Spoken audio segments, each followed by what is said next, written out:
आज मेयर वसीम अख्तर से भी मीडिया के टॉक के दौरान जब सवाल हुआ तो उन्होंने क्या इस हवाले से कहा?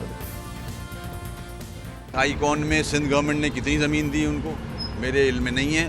कोर्ट में केस चल रहा है, लेट द कोर्ट डिसाइड। आपने सवाल किया घेरा मुझ पे तंग हो रहा है, मैं तो यहाँ मौजूद हूँ, काम कर रहा हूँ अपना।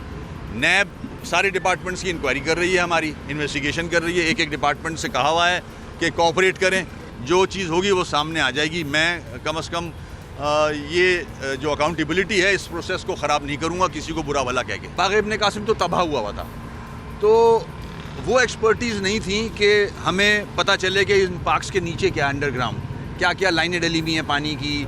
सिर्फ उन हवालों से लियाकत साहब से मैं जो इंफ्रास्ट्रक्चर है उस पार्क का उसकी मालूमात लेता था कि हमें बताया जाए, मगर करते हमारा ही एक्सपर्टीज़ थी सारी। हमारे जो पूरा स्टाफ है हॉर्टिकल्चर डिपार्टमेंट का वही करता था, मगर उनसे मैं मशवरे ज़रूर लेता था।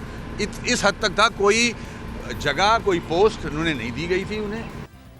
इस हवाले से गुज़िश्ता रोज़ पाक से ज़मीन पार्टी के सरबराह और साबिक मेयर कराची मुस्तफ़ा कमाल ने मीडिया से बात करते हुए कहा कि साबिक गवर्नर इशरतुल इबाद ने अपने दौर में लियाकत अली को तमगा इम्तियाज़ दिलवाया। ये सारे अफसरान जो हैं मेरे ज़माने में सारे अफसरान थे ये सारे लोग।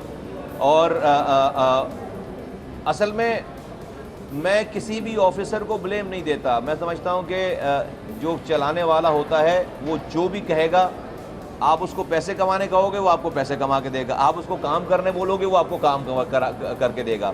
और यस, तमगा इम्तियाज़ इनको दिया गया था डॉक्टर इशरतुल इबाद साहब के ज़माने में, उन्होंने इनको तमगा इम्तियाज़ भी दिलवाया था जी।